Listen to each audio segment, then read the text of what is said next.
তো আমরা আগের ক্লাসে যেটা শিখেছিলাম সেখানে শিখেছি কোম্পানি কি করে তৈরি করতে হয়, এবং কোম্পানি তৈরি করার পর যদি আমরা কোনো পাসওয়ার্ড দিয়ে কোম্পানি বানাই, সেক্ষেত্রে আমরা কোম্পানির পাসওয়ার্ডটা কি করে চেঞ্জ করব। এই দুটো আমরা আগের ক্লাসে করেছি। এবং কোম্পানি তৈরি করার পরে যখন আমরা আবার একটা কোম্পানি তৈরি করছি, তখন সেক্ষেত্রে আমরা কিভাবে আগের কোম্পানি থেকে বেরিয়ে আসছি সেটা আমরা আগের ক্লাসে দেখিয়েছি। তো আমি জাস্ট একবার রিক্যাপ করব আগের দিনেরটা, তারপরে গিয়ে আমরা আবার নেক্সট স্টেপ যেটা আমরা আজকে যাব সেটা দেখাবো। তো আগের দিনেরটা আমি একবার রিক্যাপ করছি। যেখানে ট্যালি ERP9 ওপেন হওয়া আছে আর কি, এখানে ওপেন দেখতে পাচ্ছি আমরা ট্যালি ERP9, যেটা ট্যালিতে ক্লিক করার পর প্রেস করার পর ওপেনটা হয়। তো আমরা যখন সি তে ক্লিক করছি, সি এ ক্লিক করার পর এখানে চলে এসেছে। তো আমি একটা নাম দিচ্ছি, আমি দিলাম কুশল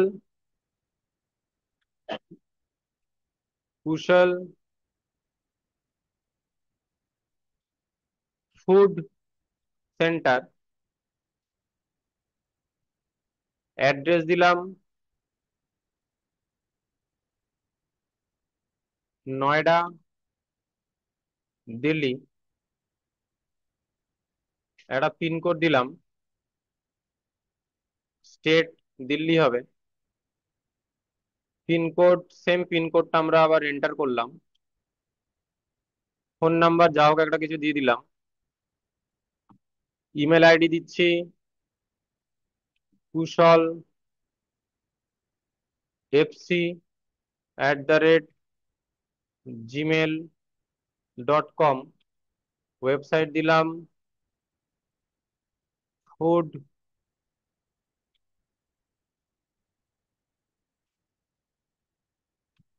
লেলো.com। এর আগে ডাব্লিউ যোগ করা হয়নি, তো আমরা ডাব্লিউটা যোগ করে দিই, www.foodlelo.com। আমরা এন্টার করলাম। ফিনান্সিয়াল ইয়ার আমি আর এডিট করছি না, যা আছে তাই থাকুক, বুক বিগিনিংও তাই থাকুক। তার মানে হিসাব মতন আমাদের এই যে কোম্পানিটা ধরে নিলাম তৈরি হয়েছে 20/4/2024। সেক্ষেত্রে এই ডেটের অনুযায়ী আমাদের ফিনান্সিয়াল ইয়ার যা হওয়ার, বুক বিগিনিং যা হওয়ার সেটা আমরা সেট করলাম। তারপরে গিয়ে আমরা পাসওয়ার্ড আর কিছু দিচ্ছি না, আমরা জাস্ট এন্টার করে করে আমরা কোম্পানিটা তৈরি করলাম। তৈরি করার পরেই দেখতে পাচ্ছি যে আমাদের এই যে কোম্পানির এখানে ডেট দিয়ে দিয়েছে, কবে থেকে কত সালের কোম্পানি। আর কারেন্ট ডেট যেটা আমি বুক বিগিন করেছি, সেই ডেট অনুযায়ী আমাদের এখানে দেখিয়ে দিল যে এই ডেটে আমাদের কোম্পানি স্টার্ট হয়েছে। আর এখানে আমাদের নামও দেখিয়ে দিয়েছে। তার মানে হিসাব মতন আমরা বুঝতে পারছি যে আমাদের কোম্পানিটা ঠিকঠাকই ক্রিয়েট হয়েছে। তো এবার এই কোম্পানি ক্রিয়েট যেটা করেছি সেখান থেকে বেরোবো কি করে, তার জন্য আমাদেরকে কিবোর্ডে প্রেস করতে হবে অল্টের সাথে F1। এটার কাজ কি? এটার কাজ হচ্ছে ষাট কোম্পানি, যাকে আমরা কোম্পানি থেকে বেরিয়ে আসা বা লগ আউট করা নামে জেনে থাকি। তো Alt F1 যদি আমরা প্রেস করি তাহলে কোম্পানি থেকে আমরা লগ আউট হয়ে যেতে পারবো। তো সেক্ষেত্রে আমরা যেই অল্টের সাথে F1 প্রেস করলাম, অল্টের সাথে F1 প্রেস করা মাত্র আমরা কোম্পানি থেকে লগ আউট হয়ে গেলাম। তো এখন দেখতে পাচ্ছি এখানে কোনো নাম শো হচ্ছে না, তার মানে আমরা লগ আউট হয়ে গেছি। এবার যদি আমরা পুনরায় আরেকটা কোম্পানি তৈরি করতে চাই, সেক্ষেত্রে আমরা সি প্রেস করলে আবার একটা কোম্পানির জায়গায় চলে যাব। আর আমি সি প্রেস করার পর যদি মনে হয় যে না আমি কোম্পানি করব না, আমি ব্যাকে যেতে চাই, সেক্ষেত্রে কিবোর্ডে ইএসসি অর্থাৎ এসকেপ প্রেস করে এন্টার মারলে আমরা আবার ব্যাকে চলে আসবো। এইবারে পরের প্রশ্ন হচ্ছে, যেটা আজকের ক্লাসের কাজ, সেটা হচ্ছে আমরা কি করে দেখবো যে আমি এখানে কটা কোম্পানি বানিয়েছি। তার জন্য আমরা এই লগ আউট করার পর এই এখন যে জায়গাটায় আছি একে গেটওয়ে অফ ট্যালি বলে, এখানে এসে আমরা এস প্রেস করব। এস প্রেস করলে দেখতে পাবো যে আমরা এখানে টোটাল কটা কোম্পানি বানিয়েছি। যেমন প্রথম দুটো স্টার স্টার আছে, তার মানে আমরা কোম্পানি বানাতে গিয়ে বেরিয়ে এসেছি, কোম্পানি কিছু বানাইনি। তারপরেরটা আছে Joy limited, Kushal food centre যেটা এক্ষুনি বানালাম, এছাড়া Nirjala private limited, Pushkar retail limited centre, তারপর আছে পুষ্কর রিটেল লিমিটেড সেন্টার ছাড়া। আচ্ছা, এটা ফোনটা ধরে বলে দাও, ক্লাস করাচ্ছে, বলে স্যার ক্লাস করাচ্ছে। এছাড়া আর কি আছে? এছাড়া আর আছে পুষ্কর রিটেল প্রাইভেট লিমিটেড, এছাড়া Reliance private limited, next R K SD private limited, next Tata private limited. এভাবে আমরা উম, আলাদা আলাদা কোম্পানি ক্রিয়েট দেখতে পাচ্ছি। আর তার সাথে সাথে কোনটা আগে ক্রিয়েট হয়েছে কোনটা পরে ক্রিয়েট হয়েছে সেটা কিন্তু এখানে 1 2 3 করে দেখানো হয়েছে, মানে এটা ওয়ান ফার্স্ট, তারপরে সেকেন্ড হচ্ছে এটা টু, তারপরে তিন হচ্ছে এটা উপরে তিন, তারপর এটা হচ্ছে চার, তারপর এটা হচ্ছে পাঁচ, তারপর এটা ছয়, তারপর এটা সাত, তারপর এটা আট, সবার লাস্টে আট। আর সবার ফার্স্ট হচ্ছে R K S D private limited. তো প্রত্যেকের সাথে একটা নাম্বার আছে, কোম্পানি সিরিয়াল নাম্বার, 10005, 10006, 10001, এভাবে। তো এটা দেখে আমরা মোটামুটি বুঝতে পারবো যে কোন কোম্পানিটা আগে হয়েছে কোনটা পরে হয়েছে। সেক্ষেত্রে সবার মনে প্রশ্ন আসতেই পারে যে আমাদের যদি 10001টা আগে হয়, কিংবা চারটে জিরো মানে 10,000 যদি আগে হয়, তারপর তো 10,001 হবে, তারপর 10,002 হবে, তারপর 10,003 হবে, এভাবে। সেক্ষেত্রে আমাদের 10,000টা শেষের দিকে আছে, আর 10,001 বা 10,004 এগুলো ফার্স্টের দিকে আছে কেন? তার কারণ আমাদের ফিনান্সিয়াল ডেট, অর্থাৎ যে ফিনান্সিয়াল ইয়ারের এইখানে যে ডেট গুলো দেওয়া হয়েছে সেই ডেট অনুযায়ী আমাদের কোম্পানিগুলো পরপর সিরিয়ালি সাজানো হয়েছে। আদারওয়াইজ আমাদের কিন্তু এভাবে নাম্বার দেখে আমি বুঝতে পারবো যে কোনটা আগে আমি বানিয়েছি, কিন্তু ফিনান্সিয়াল ইয়ারটার অনুযায়ী আমাদের কোম্পানিগুলো পরপর সাজানো হয়, এটাই নিয়ম। তো যাই হোক, আমি একটা কোম্পানির মধ্যে এখন এন্ট্রি করি, যেটা কুশল ফুড সেন্টার আমি এক্ষুনি বানালাম, সেখানে আমি এন্ট্রি করলাম। তো সেখানে অ্যারো দিয়ে দিয়ে নিয়ে গেলাম, নিয়ে গিয়ে আমি এন্টার প্রেস করলাম কিবোর্ডে, সঙ্গে সঙ্গে আমরা ঢুকে গেলাম। ট্যালির নিয়ম হচ্ছে ট্যালিতে মাউস ইউজ করা যায় না, যা হবে সব কিবোর্ড দিয়ে। যদি ধরো আমরা কোম্পানি ক্রিয়েট করার জন্য কোম্পানি অন্য একটা কোম্পানিতে ঢুকে গেছি, আমি বেরোবো, তাহলে এক্ষুনি শিখেছি অল্টের সাথে F1।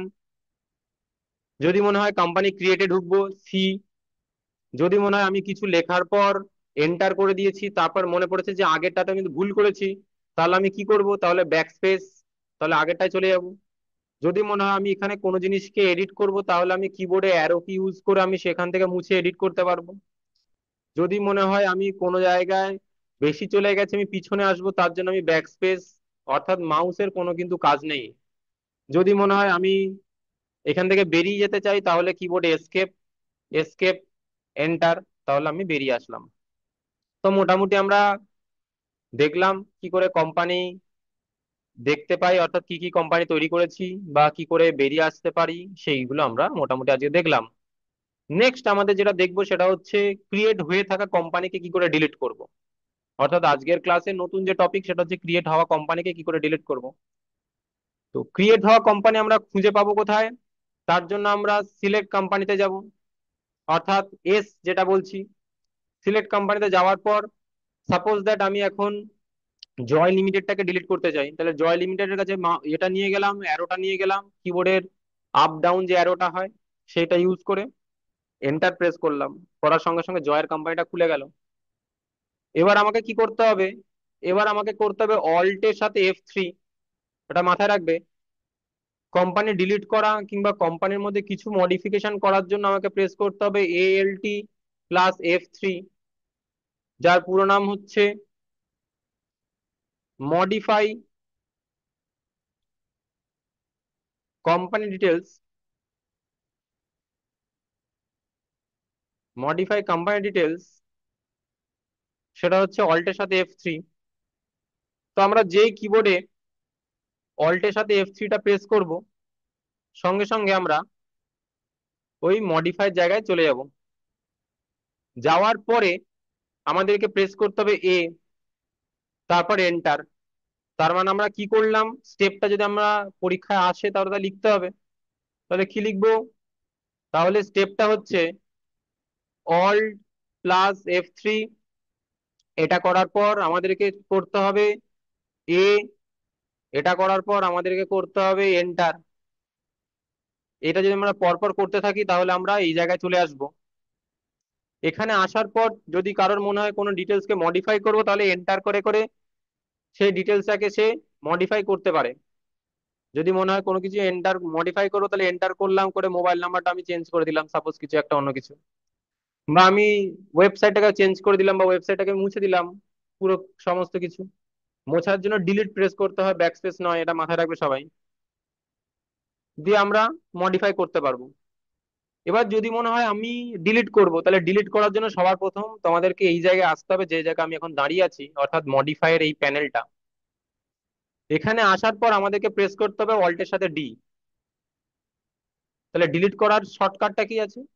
Alt ALT, ALT, alt plus D, তারপর এন্টার। অল্টের সাথে ডি, তারপর এন্টার। তাহলে আমরা যদি অল্টের সাথে ডি করার পর এন্টার প্রেস করি, তারপর আবার একবার জিজ্ঞাসা করছে সত্যি তো, আর ইউ শিওর? হ্যাঁ সত্যি, তার জন্য আবার এন্টার। তাহলে দুবার এন্টার করার পর দেখো এখন যে সিলেক্টে যাবো, তখন দেখবো আমাদের এই জয়টা আর নেই। তাহলে আমি যদি সবগুলোকে ডিলিট করতে যাই, তাহলে সবগুলো আমাকে এভাবে একইভাবে লগ ইন করবো। আচ্ছা, পাসওয়ার্ড দিয়ে রেখে দিয়েছে, পাসওয়ার্ড তো জানি না, তো আর খোলাই যাবে না। আচ্ছা, অন্য একটা দেখি, অন্য একটা এও পাসওয়ার্ড দিয়ে রেখে দিয়েছে। এটা এটা খুলতে পেরেছি কুশলেরটা, তাহলে কুশলেরটা দেখাই। তাহলে অল্টের সাথে F3, তারপরে এন্টার, অল্টের সাথে ডি, এন্টার এন্টার, বাস কুশলটাও ডিলিট হয়ে গেল। দেখো কুশল আর নেই। তবে নির্জালা, না। তারপর সেম ভাবে অল্টের সাথে F3, তারপর এন্টার, অল্টের সাথে ডি, এন্টার এন্টার।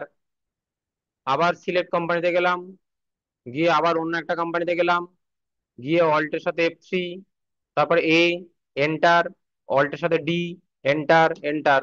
আবার সিলেক্ট কোম্পানিতে মানে এসে গেলাম, দেখছি ডিলিট হতে থাকছে। তো এইভাবে আমরা চাইলে সবগুলো ডিলিট করতে পারবো। এরও পাসওয়ার্ড চাইছে। আর কে প্রাইভেট লিমিটেড এটা খোলা আছে। তো অল্টের সাথে F3, তারপর এন্টার, অল্টের সাথে ডি, এন্টার এন্টার। আবার এন্টার করলাম অন্য একটা কোম্পানিতে যাওয়ার জন্য, আবার গেলাম, পাসওয়ার্ড চাইছে, হবে না। আবার টাটাতে দেখলাম, এও পাসওয়ার্ড চাইছে। আচ্ছা, কি পাসওয়ার্ড দিয়েছো তোমরাই তো দিয়েছো এক্ষুনি, 1234 পাসওয়ার্ড দিয়েছো, ঠিক আছে 1234। ইউজার নেম কি ছিল? মোহন, মোহন, মোহন 1234, এটা ইউজার নেম। পাসওয়ার্ড কি? 1234? না, পাসওয়ার্ড ভুল দেখাচ্ছে, সব 1234। হ্যাঁ ঠিক আছে। তাহলে আমরা আবার গেলাম অল্টের সাথে F3, তারপরে এন্টার, অল্টের সাথে ডি, এন্টার এন্টার। বাস দেখো এটাও ডিলিট হয়ে গেছে। তো টাটাটা রয়েছে, টাটা 1234 পাস, ওইটা আবার মোহন করেছো, MOHAN, মোহন, এন্টার, 1234 এন্টার, খুলে গেছে। অল্টের সাথে F3, তারপর এন্টার, অল্টের সাথে ডি, এন্টার এন্টার। তাহলে দেখো এটাও ডিলিট হয়ে গেছে। বাকি পড়ে আছে দুটো। এর পাসওয়ার্ড কি দিয়েছে মনে আছে? হ্যাঁ, এটা হচ্ছে ট্যালি ভ্যালুড পাসওয়ার্ড দিয়ে রেখে দিয়েছে, মানে সে পাসওয়ার্ড যখন তৈরি করেছে ভুল পাসওয়ার্ড দিয়েছে। পাসওয়ার্ডটা কোথায় দিতে হয় দেখিয়েছি আমি। পাসওয়ার্ড দিতে হয় নিচের জায়গাটাতে, অর্থাৎ নোটাকে ইয়েস করে পাসওয়ার্ড দিতে হয়। এরা উপরে পাসওয়ার্ড দিয়ে রেখে দিয়েছে। এটা তুমিই করেছিলে, তুমি সেই। আচ্ছা হ্যাঁ, খুলে গেছে। আচ্ছা, অল্টের সাথে F3, অল্টের সাথে অল্টের সাথে F3 করার পর এন্টার, অল্টের সাথে ডি, এন্টার এন্টার। বাস। আবার একটা যাই কোম্পানি, 1 2 3 4, এন্টার। হ্যাঁ ঠিক আছে, ঠিকঠাক খুলেছে। এন্টার, অল্টের সাথে ডি, এন্টার, এন্টার। বাস, তাহলে দেখো আমাদের এখানে এখন কোনো কোম্পানি নেই, দেখাচ্ছে no company is on disk, মানে কোম্পানি নেই আমাদের এই কোম্পানি এতে। তাহলে আমরা এখন যদি কোম্পানি তৈরি করতে চাই তাহলে কি করব? আবার সেই একইভাবে সি প্রেস করব। তাহলে সি প্রেস করলাম, করে একটা কোম্পানি তৈরি করছি। আমি আর পাসওয়ার্ড দিচ্ছি না, ঠিক আছে? আমি কোম্পানি তৈরি করলাম educare. Enter, enter. Address, address আমি রাজস্থানের অ্যাড্রেস দিচ্ছি, ঠিক আছে? জয়পুর, জয়পুর, রাজস্থান, রাজস্থান। পিন দিলাম, জায়গাটা মনের ইচ্ছা মতন পিন দিলাম। এটা রাজস্থান করে দিলাম, ঠিক আছে? পিনকোড, সেম পিনকোডটা রিপিট করছি, 252462 1। পাসওয়ার্ড দিলাম। মোবাইল নাম্বার একটা কিছু একটা দিয়ে দিলাম মনের ইচ্ছা মতো। ইমেল আইডি দিয়ে দিচ্ছি, educare@gmail.com। Website www.educare.com। তোমাদের সবাইকেই বলে রাখছি, ট্যালি প্র্যাকটিস করার নিয়ম হচ্ছে খাতার মধ্যে একটা, প্রথম দিকে তো তোমরা সবাই নোটস লিখছো, যা যা শিখছো সেটা লিখছো। খাতার লাস্ট পেজেতে সবাই খাতাতে ছক করে রাখবে, ছক করে লম্বা লম্বা বক্স টানবে। বক্স টেনে প্রথম দিকে লিখবে ডেট, তারপরে লিখবে কোন কম্পিউটারে বসে প্র্যাকটিস করেছো, তারপর লিখবে কি কোম্পানি বানিয়েছো আর তার পাসওয়ার্ড কি দিয়েছো যদি পাসওয়ার্ড দিয়ে রাখো। আর সেখানে কি কি শিখেছো সেটা নোট করবে। এভাবে যদি শিখতে থাকো তাহলে একমাত্র ট্যালিটা কিন্তু মাথার মধ্যে ঢুকবে। কিভাবে সাজাবে? খাতার মধ্যে লাস্ট পেজে বাড়িতে গিয়ে এটা নিজেরা করবে, বা যদি মনে করো ক্লাসের শেষে করবে করতে পারো। এটা ধরো খাতার পেজ, পেজের মধ্যে প্রথমে এইভাবে একটা বক্স বানাবে যেখানে ডেট দেবে। তারপরে একটা বক্স বানাবে শুরু করে যেখানে তুমি কম্পিউটার, কোন কম্পিউটারে বসে কাজ করেছো সেই কম্পিউটার নাম্বার দেবে। তারপর একটু বড় বক্স বানাবে, বক্স বানিয়ে তুমি কি কি শিখেছো সেটা লিখবে, যে আমি এই এই জিনিসগুলো শিখেছি। আর তারপরে আর একটা বক্স বানাবে। বক্স বানানোর পর তোমরা ওখানে লিখবে যদি তোমাদের কোনো পাসওয়ার্ড দেয়া থাকে বা এমন কিছু। আর যদি পাসওয়ার্ড না দেয়া থাকে ওইখানে ফাঁকা রাখবে, ওটা সারা জীবন ফাঁকাই থাকবে। তাহলে ওটা কেন আমরা টানছি? যদি পরবর্তীকালে বাড়িতে গিয়ে যদি মনে হয় যে হ্যাঁ আমার এটা মনে আসছে না ওই দিনে কি করেছি, তাহলে ওটা লিখে রাখবে, যে আর একবার রিপ্র্যাকটিস বা এমন কিছু একটা লিখে রাখবে যাতে পরের দিনে এসে ওটা প্র্যাকটিস করা যায়। তো ওটা তোমাদের নিজস্ব সাহায্যের জন্য, নিজস্ব সুবিধার জন্য ওটা রিমার্ক বলে একটা হেডিং করবে। তাহলে আমরা যদি হেডিং দেখি তাহলে প্রথমে আমরা ডেট দিতে পারি, তারপরটা আমরা কম্পিউটার নাম্বার দিতে পারি, তারপরটা আমরা টপিক দিতে পারি, কি কি টপিক করেছি, তারপরটা আমরা দিতে পারি রিমার্ক। রিমার্ক এভাবে তোমরা চারটে প্যানেল করে রাখতে পারো। রিমার্কে কি কি হতে পারে? রিমার্কে তুমি যদি কোনো কোম্পানি বানাও সেই কোম্পানির পাসওয়ার্ড সহ লিখে রাখবে। আর একটা কি হতে পারে, আর একটা যদি তুমি পরবর্তীকালে বাড়িতে গিয়ে প্র্যাকটিস করার সময় বা কোনো একদিন প্র্যাকটিস করার সময় যদি মনে না থাকে তাহলে তুমি কিন্তু সেটা ওখান থেকে চেক করতে পারবে, ঠিক আছে? আর এই যে টপিকটা তোমরা এখানে লিখবে, মানে এই জায়গাটাতে তোমরা যে টপিকটা দেবে আর কি, সেখানে ক্লাসের সিরিয়াল নাম্বার দেবে। ক্লাসের সিরিয়াল নাম্বার মানে, যেমন যদি আজকের লেখো লিখবে 3 নাম্বার ক্লাস, যদি পরের দিনের লেখো তাহলে লিখবে 4 নাম্বার ক্লাস। তাহলে কি হবে, যদি তোমরা ওটা বাড়িতে গিয়ে মনে থাকে, মনে হয় যে না ওটা তো আমি পাচ্ছি না, তাহলে ওই পোর্টালে গিয়ে ওই 3 নাম্বার ক্লাসের ভিডিওটা দেখলে তুমি বুঝতে পেরে যাবে। বুঝতে পেরেছো? এভাবে ট্যালি শেখার নিয়ম, না হলে মনে রাখতে পারবে না, বিশাল ডিফিকাল্ট ট্যালিটা। তো আমরা মোটামুটি এই কোম্পানিটা ক্রিয়েট করলাম। কোম্পানি ক্রিয়েট করে এন্টার প্রেস করে আমি একটা এডুকেয়ার নামে কোম্পানি তৈরি করলাম। আজ আমরা যেটা শিখবো সেটা হচ্ছে কোম্পানির মধ্যে জিএসটি অ্যাড করা শিখবো, কি করে কোম্পানিতে জিএসটি অ্যাড হয়। তো জিএসটি অ্যাড করার জন্য সবার প্রথমে তোমাকে কি করতে হবে? জিএসটি অ্যাড করার জন্য তোমাকে সবার প্রথমে কিবোর্ডের মধ্যে প্রেস করতে হবে F11। মাথায় রাখবে, জিএসটি অ্যাড করার জন্য তোমাকে সবার প্রথমে প্রেস করতে হবে কিবোর্ডে F11, অর্থাৎ ফাংশন কি 11। প্রেস করার পর তোমাকে কিবোর্ডে প্রেস করতে হবে এস। তাহলে আমি ফার্স্টে করলাম ফাংশন কি 11, তারপর কিবোর্ডে প্রেস করলাম এস। এই জায়গাটা মাথায় রাখতে হবে, কোনটা ইয়েস কোনটা নো করতে হয় সেটা ঠিকঠাক করে যদি না করতে পারো তোমার ট্যালিতে জিএসটি অন হবে না। নিয়মটা কি, ফার্স্টে যেটা আছে সেটাকে ইয়েস করব, তারপরেরটা যেটা আছে সেটাকে ইয়েস করব, তারপরেরটা এন্টার মারবো, মেরে আমি নিচে যাব, নিচে গিয়ে এখানে জিএসটি নাম্বার দেবো, দেখো GST/UIN নাম্বার বলছে। তাহলে আমরা রাজস্থানের নিয়ে কাজ করছি, তাহলে রাজস্থানের একটা জিএসটি নাম্বার বলো। জিএসটি নাম্বার লেখা শিখিয়েছিলাম, 08, তারপর AAA/CH7409R1Z1 হয়েছে। তাহলে আমরা লিখলাম জিএসটি নাম্বার রাজস্থানের। রাজস্থান কেন কোড লিখছি, কারণ রাজস্থান নিয়ে কাজ করছি তো। তোমরা সবাই রাজস্থানকে নিয়েই কাজ করবে, তাহলে শিখতে সুবিধা হবে, কারণ রাজস্থানে ওইখানে অতটা জিএসটি একটু ইজি, হ্যাঁ একটু ইজি দিয়ে শিখলে তারপর পরেরটা শিখতে পারবে। আর রাজস্থান নিয়ে কাজ করানোর একটাই উদ্দেশ্য, তোমাদের যখন কাজ করবে, যখন তোমাদেরকে বিল দেবো, বিল এন্ট্রি করার সময় তখন তোমরা রাজস্থানেরই বিল পাবে, কারণ আমার কাছে যেগুলো বানানো আছে বিলগুলো সব রাজস্থানেরই বিল বানিয়ে রেখে দিয়েছি আমি প্র্যাকটিসের জন্য। যার জন্য আমি রেকমেন্ড করবো সবাইকে রাজস্থান নিয়েই কাজ করা। এবার যদি মনে করো না ওয়েস্ট বেঙ্গল নিয়ে কাজ করবে, করবে, কোনো সমস্যা নেই। তারপর এন্টার মারলাম, এন্টার মারলাম, এন্টার মারলাম, এন্টার মারলাম, আর কিছু করার দরকার নেই, জাস্ট এন্টার মারবে, মেরে ইয়েস করে দেবে। ঠিক আছে। তারপর এখানে দেখাচ্ছে যে ভ্যাট কি লাগবে না লাগবে না, আমরা ওটাকে নো করব। তারপর এনেবেল যা আছে সব নো করব, টিডিএস যা আছে সব নো করবো, এখানে কোম্পানির প্যান নাম্বার লিখবো। তাহলে কোম্পানির প্যান নাম্বার বলো। কোম্পানির প্যান নাম্বার কোনটা সেটা শিখিয়েছি, কি করে প্যান নাম্বার বের করতে হয়। জিএসটি নাম্বারের মধ্যে প্যান নাম্বার থাকে, প্যান নাম্বার না মিলে কাজ হবে না কিন্তু। হ্যাঁ বলো, AAA/CH7409R, তাহলে আমাদের জিএসটির মধ্যে থাকা প্যান নাম্বারটাকে এখানে লিখতে হবে, ঠিক আছে। তারপর এখানে সিআইএন নাম্বার, সিআইএন নাম্বার মানে হচ্ছে কোম্পানির রেজিস্ট্রেশন নাম্বার। কোম্পানির রেজিস্ট্রেশন নাম্বার আমাদের এখানে নেই, কোম্পানির রেজিস্ট্রেশন নাম্বার আমাদের এখানে নেই।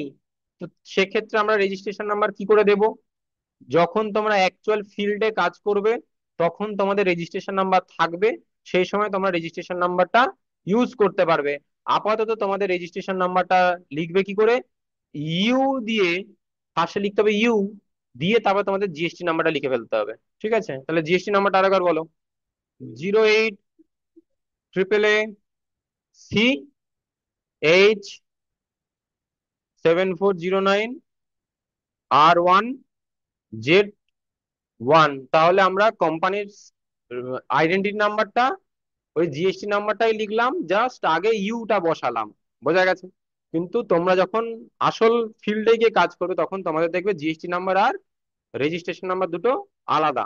কিন্তু আমাদের কাছে এখন রেজিস্ট্রেশন নাম্বার নেই, তাই জন্য আমরা জিএসটি নাম্বারটার আগে ইউ দিয়ে এন্টার করলাম।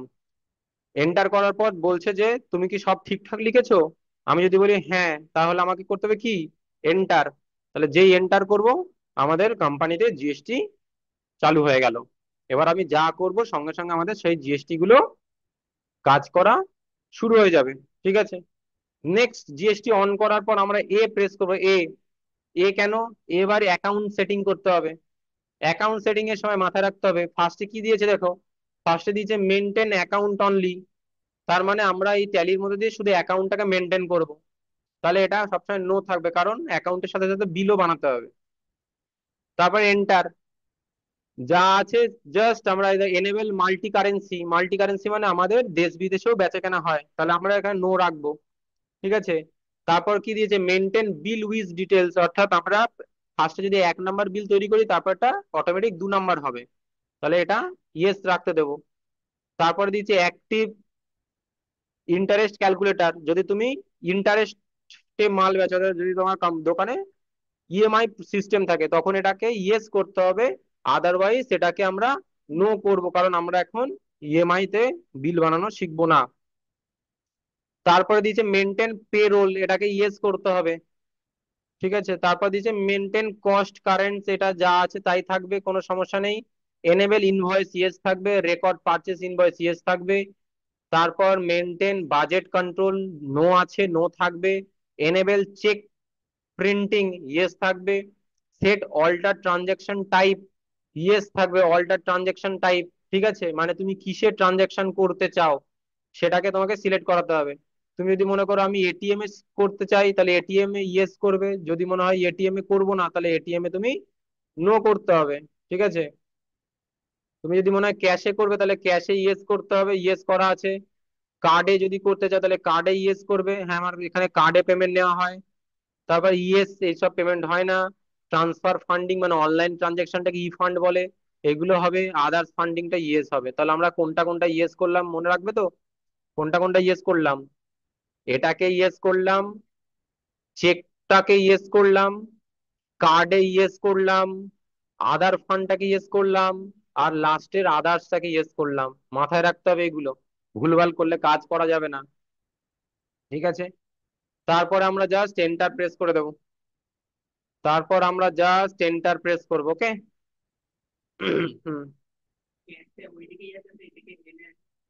পেমেন্ট, ক্যাশের পেমেন্টটা নো আছে, রিসিপ্টটা ইয়েস আছে। মানে তুমি যদি কাউকে কখনো কিছু মাল বেচো, তখন তুমি তার থেকে ক্যাশ নেবে, কিন্তু তুমি ক্যাশ কাউকে দেবে না। তুমি তোমার কাস্টমারকে ক্যাশ পেমেন্টে নো করা আছে। তুমি যদি মনে করো না আমি ইয়েস করবো, তাহলে করো, কেউ তোমাকে করেনি।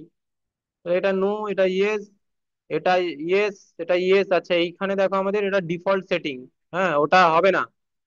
ওটা নট অ্যাপ্লিকেবল, এন এ মানে নট অ্যাপ্লিকেবল, ওটা কিন্তু নো নয়, ওটা নট অ্যাপ্লিকেবল। ওকে, হয়ে গেলে আমরা এন্টার করলাম। এবার দিয়েছে সেট অল্টার ব্যাংকিং ফিচার। যদি মনে করো যে আমার যে বিল বেরোবে, বিলের মধ্যে আমার ব্যাংকের ডিটেলস থাকবে, তাহলে এখানে তোমাকে ইয়েস করতে হবে। করে এন্টার মেরে তোমার ব্যাংকের ফার্স্টে ইয়েস করে ব্যাংকের ডিটেলসটা তোমাকে পরে এন্টার করে ফেলতে পারবে। অর্থাৎ তুমি তোমার এখানে তোমার যে বিল হচ্ছে সেই বিলে তোমার ব্যাংকের তথ্য থাকবে। অর্থাৎ কেউ যদি মনে করে অনলাইনে পেমেন্ট করবে বিল দেখে, তাহলে সে চাইলে করতে পারবে। যেমন আমাদের যে এখানকার যে বিল দেওয়া হয়, এডুকেয়ারের যে বিল দেওয়া হয়, সেখানে দেখবে নিচে একটা ব্যাংকের ডিটেলস দেওয়া থাকে, সেম ভাবে। তারপর আর কিছু করার দরকার নেই, জাস্ট এন্টার করব। এখানে বলেছে কোম্পানি লোগো, যদি তুমি মনে করো তোমার বিলে লোগো রাখবে, তাহলে এটাকে ইয়েস করতে হবে। করে তোমাকে সেই লোগোটাকে এখানে সেট করে দিতে হবে, যে তোমার কম্পিউটারে কোথায় লোগোটা আছে। ঠিক আছে, লোগো কোথায় আছে কি করে সেট করব? ধরো আমাদের কম্পিউটারের লোগো আছে এটা, ধরো আমি এটা বললাম এটা একটা লোগো, এটাকে আমি বিলেতে সাজাবো। ঠিক আছে, তাহলে কি করবে, যেটা লোগো আছে তার উপর রাইট ক্লিক। আমি এই যে লোগোটা আছে, এই লোগোটাকে আমি আলাদাতে সেভ করছি, আমি বিএমপি তে সেভ করলাম, অর্থাৎ বিট ম্যাপ। আর ওয়ান টু থ্রিটাকে আমি এবিসিডি করে দেই, এ বি, যাতে নামটা চিনতে পারে। এ এ এ বি সি ডি। ঠিক আছে, তো আমরা এবিসি করে এটাকে সেভ করলাম। ঠিক আছে, তো আমরা এটাকে সি ড্রাইভে রাখলাম। এবার আমরা আরেকবার করে ফেলি। তাহলে আমরা কি লিখবো, সি, আচ্ছা আমরা তো পাথটা দেখা হয়নি, পাথটা কপি করা হয়নি। Right click, properties, right click, properties, security, just অল্প একটুখানি, সি স্ল্যাশ ট্যালি আরপি 9, এই ট্যালি বলছি সরি, সি স্ল্যাশ এবিসিডি। ঠিক আছে, তো আমরা ওটাকে লিখে ফেলি আরেকবার, হ্যাঁ। ইয়েস করলাম, C colon slash A B C D dot BMP, enter. এবার নিয়েছে। ঠিক আছে, তো হাল ছাড়লে হবে না কিন্তু। ঠিক আছে, হচ্ছে না মানে আমি করবো না, তাহলে তোমার তো জিনিসটা বিলের মধ্যে লোগো আসবে না। তোমার লোগো হয়ে গেল, আর কিছু না, এন্টার, এন্টার। ঠিক আছে, just enter enter enter enter করে কোথায় চলে আসলো আবার? এই লাস্টে আমরা এন্টার এন্টার, বাস, তাহলে আমাদের কমপ্লিট। তাহলে আমরা আজকে কি কি করলাম, জিএসটি অ্যাড করা আর ট্যালির অ্যাকাউন্ট সেটিং করা। হ্যাঁ, তো আমরা আজকের এই দুটো ক্লাস, মানে আজকের ক্লাসটা এইটা করলাম। সব হয়ে যাওয়ার পর আমরা এসকেপ প্রেস করে করে এই জায়গায় চলে আসবো। এইটা হচ্ছে গেটওয়ে অফ ট্যালি, অর্থাৎ এখান থেকে আমরা সমস্ত কাজবাজ করব। বোঝা গেছে? তো তোমরা এই যে পুরো ভিডিওটা বারবার দেখতে হবে, নাহলে মনে থাকবে না। হুম। তোমাদের সব পোর্টালের কি করে যেতে হয় সেটা দেখিয়ে দেওয়া হয়েছে, তোমরা বারবার ভিডিওটা গিয়ে দেখবে, না হলে এই জিনিসটা মনে থাকবে না। ঠিক আছে? তো আপাতত আজকে এইটুখানি আমরা ক্লাস ক্লোজ করলাম। নেক্সট ক্লাসে আমরা এর উপর যা যা করা সেগুলো আমরা নেক্সট ক্লাসে করব।